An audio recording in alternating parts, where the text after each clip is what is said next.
C fever জন মেইনফিল্ডের লেখা একটা কবিতা। আমরা আজকে এটা পড়ব। সি ফিভার, সি মানে আমরা জানি সি মানে সমুদ্র, আর ফিভার শব্দের অর্থ জ্বর, কিন্তু এখানে জ্বর নেই, উত্তেজনা। অর্থাৎ আমরা কবিতাটির নামকরণ এভাবে করতে পারি সমুদ্র উত্তেজনা, মানে সমুদ্রর প্রতি ভালোবাসার কারণে তাকে দেখার জন্য যে মনের ভিতরে উদ্দীপনা সৃষ্টি করে সেটা। জন মেজফিল্ড কে ছিলেন? জন এডওয়ার্ড মেজফিল্ড, তার জন্ম 1878 সালে, মৃত্যু 1967-তে, was an English poet, writer and poet laureate of the United Kingdom from 1930 till his death. তিনি ছিলেন একজন ইংরেজি কবি, সেই সঙ্গে লেখক এবং রাজকবি ছিলেন যুক্তরাজ্যের 1930 সাল থেকে তার মৃত্যু পর্যন্ত, অর্থাৎ 1967 সাল পর্যন্ত। He is also remembered as the author of the children's novels The Midnight Folk and the Box of Delights, আর তিনি স্মরণীয় হয়ে আছেন শিশুদের জন্য লেখা তার উপন্যাস, দুটো উপন্যাস, সেটা হচ্ছে দ্য মিডনাইট ফোক এবং দ্য বক্স অফ ডিলাইটস, এই দুটি বইয়ের জন্য। এই প্রসঙ্গে একটু বলা যাক, জন এডওয়ার্ড মেজফিল্ড তিনি স্কুলের জীবনের প্রতি তার ভালোবাসা ছিল না আর কি, তিনি বিরক্ত হয়েছিলেন, তার ফলে তিনি সেই স্কুল পরিত্যাগ করেন এবং সমুদ্রে তিনি বহু বছর কাটিয়েছিলেন। তার ফলে সমুদ্রের প্রতি তার যে প্রেম ভালোবাসা সৃষ্টি হয়, যেটা তার মনে এবং সারা জীবনের জন্য গেঁথে যায়, এবং সে থেকে আমরা তার কাছ থেকে একাধিক কবিতা এবং গল্প পেয়েছি। তার মধ্যে একটা আজকে আমরা পড়ব। তার আগে দেখা যাক যে এই কবিতাটা কি নিয়ে। The poem speaks of the excitement the poet feels at the anticipation of a sea voyage. বলছে কবিতাটা আমাদেরকে সেই উত্তেজনার কথা বলে, যে উত্তেজনা কবি অনুভব করেন যখন তিনি সমুদ্রে যাত্রার প্রত্যাশা করেন। অর্থাৎ সমুদ্র যাত্রার প্রত্যাশায় কবির মনে যে উদ্দীপনা সৃষ্টি করে, সেই উদ্দীপনারই কথা বলে কবিতাটি। The passionate description of the seascape reveals the eternal desire of man to seek the splendor of nature. এই যে আবেগতাড়িত বর্ণনা সমুদ্র সৌন্দর্যের, এই বর্ণনা প্রকাশ করে মানুষের যে চিরন্তন ইচ্ছা প্রকৃতির সৌন্দর্য বা দ্যুতিকে খোঁজার, দেখার, এই কথা আমাদেরকে এটা বলে। এই কবিতা আমাদেরকে সেই কথাই আমাদের শোনায়, জানায়। লেট আস স্টার্ট, তাহলে শুরু করা যাক। I must go down to the seas again, to the lonely sea and the sky. কবি বলছেন আমি অবশ্যই আবার সমুদ্রে যাব। এই এগেন শব্দটা এখানে লক্ষণীয়, যে এই ওয়ার্ডটা আমাদেরকে এটা বোঝায় যে এই সমুদ্র যাত্রা যে তিনি এটা করতে চাইছেন কবি, এর পূর্বেও তিনি সমুদ্রে গেছেন। আর তিনি সমুদ্রটাকে কীভাবে বর্ণনা করেছেন? লোনলি সি, একাকী সমুদ্র, অ্যান্ড দ্য স্কাই, আকাশের কাছে যাবেন। কারণ আমরা জানি সমুদ্রে যখন কোনো জাহাজ থাকে এবং সেই জাহাজ থেকে যখন কোনো যাত্রী আকাশটাকে দেখে, তখন দেখতে পায় কি নীল জলরাশির উপরে একটা উল্টোনো বাটির মতো আকাশ, নীল আকাশ মাথার উপরে। সে আকাশটাও যেন তার কাছে মনে হচ্ছে কি নিঃসঙ্গ সমুদ্রের সঙ্গী আর কি আকাশটা। আর কবি কি চাইছেন এই যাত্রাপথে? And all I ask is a tall ship and a star to steer her by. আর আমি চাই, কি চাই? একটা মস্ত জাহাজ চাই। আর আমি চাই কি? একটা স্টার চাই। স্টার মানে হচ্ছে নক্ষত্র। টু স্টিয়ার হার বাই, কেন চাইছি আমি? কই বলছেন যে আমার এই নক্ষত্রটার প্রয়োজন এই জাহাজটাকে পরিচালনা করার জন্য। অর্থাৎ আমরা জানি যে কিছু কিছু তারা, যেমন ধ্রুব তারা, পোলস্টার, আকাশে একটি জায়গাতে সে স্থির থাকে এবং তাকে দেখে নাবিকরা তাদের গতিপথ নির্ধারণ করেন। কবিও চাইছে এরকম একটা তারাকে তার এই মস্ত জাহাজটাকে পরিচালনা করার জন্য। And the wheels kick and the wind song and the white sail shaking. আর কবি কি চান আর কি, তিনি চান চাকার পদাঘাত। এখানে চাকা বলতে কি বোঝায়?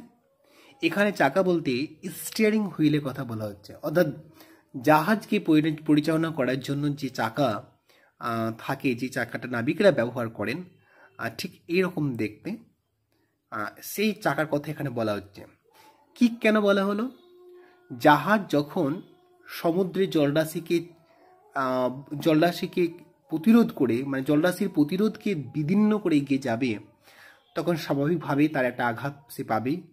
এই যে আঘাতটা কবি অনুভব করতে চাইছেন সেই স্টিয়ারিং হুইল পরিচালনা করা চাকার মধ্য দিয়ে।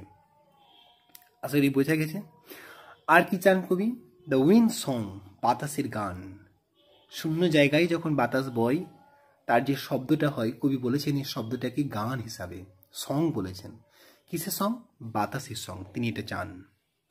আর কি চান? The white sail seeking.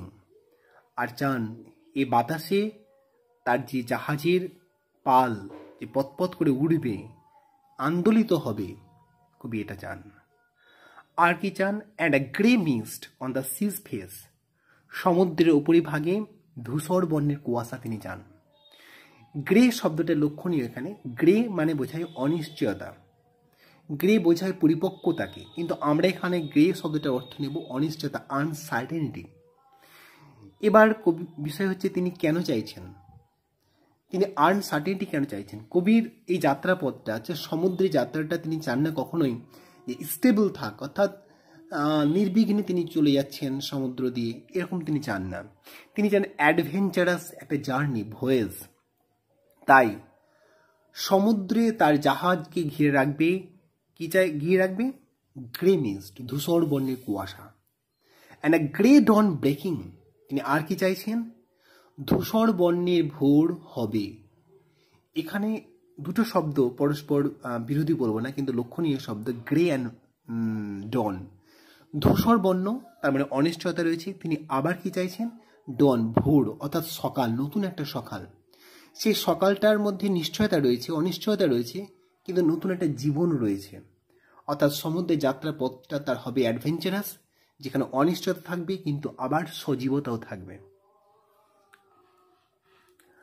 I must go down to the seas again for the call of the running tide. বলছেন কবি, আমি অবশ্যই সমুদ্রে আবার যাব। কেন যাব? For the call of the running tide, প্রবাহমান জোয়ারের ডাকের কারণে। অর্থাৎ সমুদ্রের জলরাশি ধাবিত হচ্ছে এদিক ওদিকে, অবিরাম বয়ে চলেছে জীবনের স্রোতের মতো। তার যে ডাক, সে ডাকটা কেমন? is a wild call and a clear call that may not be denied. আর এই প্রবাহমান জলরাশির যে ডাক, সেই ডাকটা কেমন? বন্য ডাক। এই ডাকটা উন্মত্ত ডাক, আর সে সঙ্গে এটা পরিষ্কার একটা ডাক, যে ডাকটাকে কবি কখনোই ডিনাই করতে পারছেন না, অর্থাৎ তাকে এড়িয়ে যেতে পারছেন না, তাই তিনি অবশ্যই যাবেন। And all I ask the windy day with the white clouds flying. আর আমি কি চাই? আমি চাই একটা ঝোড়ো দিন, বাতাস মুখর দিন, নিশ্চল দিন নয়, নির্বিঘ্ন জীবন নয়, বা নির্বিঘ্ন সমুদ্র যাত্রা নয়, বিঘ্ন থাকবে, প্রতিরোধ থাকবে। তাই ঝোড়ো দিন তিনি চাইছেন, মানে বাতাস মুখর একটা দিন চাইছেন। আর তিনি কি চাইছেন? সেই সঙ্গে সাদা মেঘ আকাশে উড়বে, শান্তির বার্তা বয়ে নিয়ে আসবে। And the flung spray and the blown spume and the seagulls crying. আর কি? ফ্লাইং স্প্রে মানে হচ্ছে তীব্র ঝাবমান জলরাশি। এই শব্দটার মানে কি? অর্থাৎ জাহাজ যখন বয়ে যায় তখন কি হয়? জাহাজ কিন্তু জলকে কেটেই মানে এগিয়ে চলে, অর্থাৎ জাহাজের সঙ্গে জলের যে সংঘর্ষটা হয়, যার ফলে কি হয়? জলরাশিটা দুদিকে ছিটকে পড়ে। এটা কি বোঝানো হচ্ছে ফ্লাইং স্প্রে দ্বারা। আর অতিরিক্ত আর যখন ঘর্ষণটা আরও তীব্র হয় তখন কি হয়? ফেনার সৃষ্টি করে। সেই ব্লোন ফ্লু মানে যে ফেনাটা ছিটকে ছিটকে পড়ছে, তিনি এটা চান। কতটা নিখুঁত হলে সমুদ্র যাত্রার প্রতি কবির অনুরাগ কতটা তীব্র হলে তিনি এভাবে বর্ণনা করতে পারেন। তাই আবার কবি কি বলেছেন? আমি আর চাই শঙ্খচিল পাখিদের চিৎকার শুনতে। অর্থাৎ আমরা এখানে কি পেলাম, যে তিনি চাইছেন একটি ঝোড়ো দিন, বাতাস মুখর দিন, সাদা মেঘ উড়বে আকাশে, জলরাশি ছিটকে পড়বে, ফেনা প্রবাহিত হবে, আর শঙ্খচিল পাখিদের ডাক তিনি শুনবেন। I must go down to the seas again to the vagrant gypsy life. আমি অবশ্যই যাব সমুদ্রে আবার, সেই ভবঘুরে যাযাবর জীবনে। ভ্যাগ্রান্ট মানে হচ্ছে ভবঘুরে, জিপসি মানে যাযাবর। অর্থাৎ এই যে ভবঘুরে যাযাবর, অর্থাৎ এরা এই সমস্ত মানুষেরা কখনো বাড়িতে বসে থাকতে পারে না।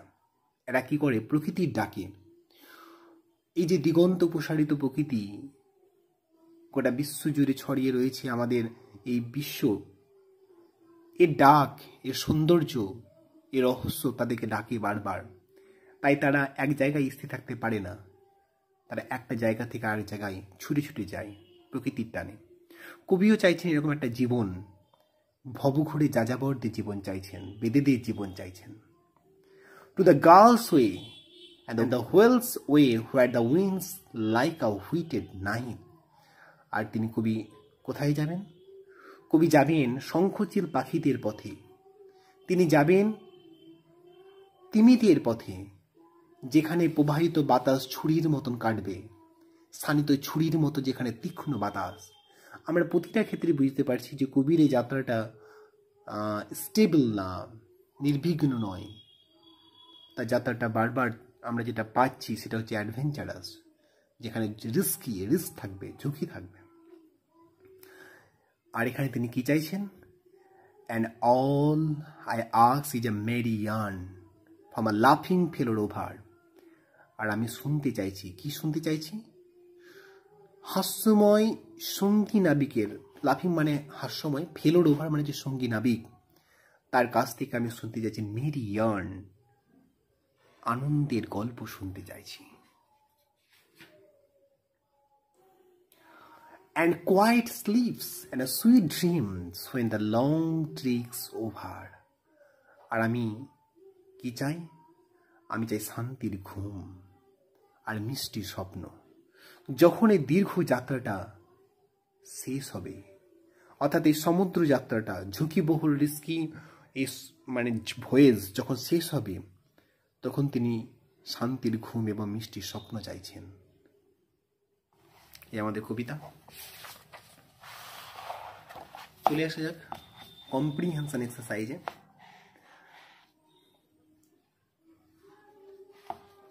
The poet asks for a sail, the color of which would be. বলছে কবি একটা পাল চান, সেই পালটার কালার কেমন হবে?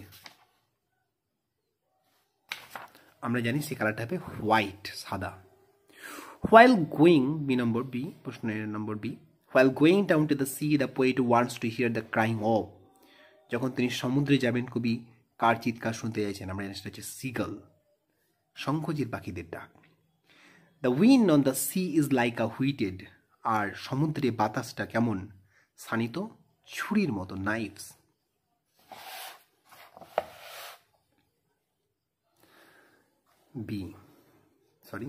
দুই নম্বর, আমরা এই প্রশ্ন উত্তর করেছি আগে। ট্রু ফলস করতে হবে, সাপোর্টিং স্টেটমেন্ট দিতে হবে, কিংবা ফ্রেজ দিতে হবে, বা ওয়ার্ড আমার থেকে দিতে হবে। তাহলে two stair the ship the poet needs a moon. কবি বলছেন, এখানে যেটা বলা হয়েছে যে জাহাজটাকে পরিচালনা করার জন্য কবির প্রয়োজন চাঁদের। আমরা জানি এটা হচ্ছে ফলস, আর প্রয়োজন কিসে? স্টারের প্রয়োজন। অর্থাৎ আমরা লিখতে পারি a star to steer her by। আর বলি ডট ডট দিয়ে লিখবে a star to steer her by। The call of the running tide is wild and clear। বলছে সেই প্রবাহিত জোয়ারের ডাকটা বন্য, মানে উন্মত্ত এবং পরিষ্কার। আমরা জানি সেটা ঠিক, অতএব ট্রু হবে, টি হবে। এখানে সাবডিস্টেন্ট কি হবে?